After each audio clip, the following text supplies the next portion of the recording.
aku Nina Dewi Prasnyanyi dengan NIM 220854181. Di sini aku akan membahas soal terkait dengan logika matematika. Selamat menyaksikan ya. Berikut adalah contoh soal logika matematika yang aku buat. Lakukan analisis penyelesaian masalah dengan asumsi awal hanya satu orang berkata jujur. Pertama, kita asumsikan bahwa pernyataan Tuti, bukan Excel pak, kami mempersiapkan ruang rapat, bernilai jujur. Maka, Excel bukan pelakunya. Jika Tuti diasumsikan jujur, maka pernyataan dari Excel dan Melody harus bernilai bohong. Jika Derry bernilai bohong, maka pernyataan jangan dengarkan Tuti pak, Tuti pembohong, bernilai salah, maka Derry bohong. Jika Excel bohong, maka pernyataan dari pelakunya pak, dia memberikan proposal ke klien, bernilai salah. Jika Excel berbohong, hal ini menimbulkan kontradiksi dengan pernyataan Derry, sehingga tidak ada yang tersisa sebagai pelaku.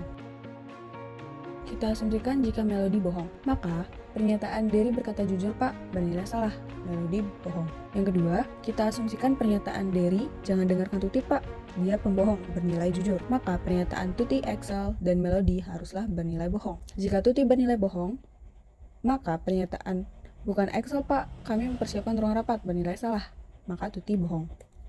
Jika Excel bohong, maka pernyataan dari pelakunya pak, dia memberikan proposal ke klien, bernilai salah, maka Excel bohong. Jika pernyataan Derry diasumsikan jujur, maka pernyataan Melody, Derry berkata jujur pak, akan bernilai benar, dikarenakan pernyataan Melody mendukung pernyataan Derry.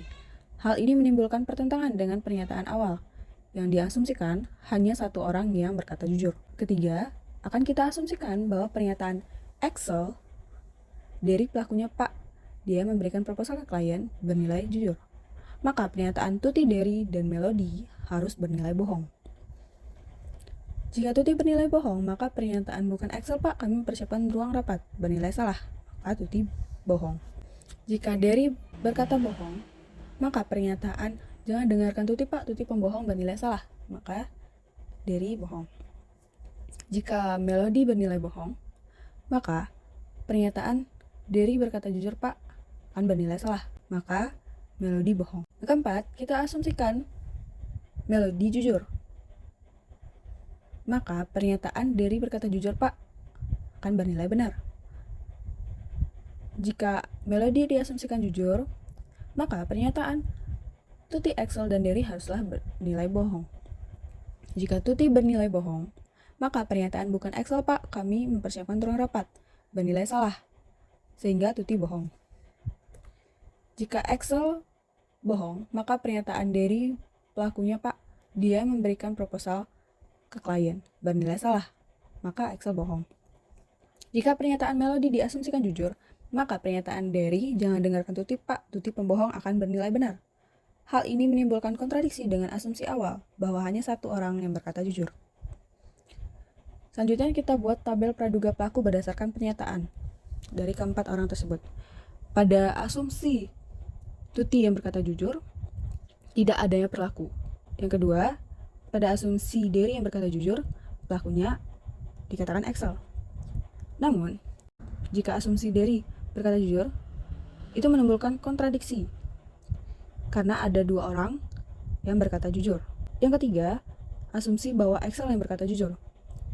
Jika Excel yang berkata jujur, maka pelakunya Derry. Dikarenakan pernyataan yang lain mendukung asumsi dari Excel, maka dapat disimpulkan bahwa Derry adalah pelaku. Yang keempat, kita asumsikan bahwa Melody yang jujur, maka didapat pelaku yaitu Excel. Namun, jika asumsi Melody yang berkata jujur, menimbulkan kontradiksi karena terdapat dua orang yang berkata jujur yaitu Melody dan Derry.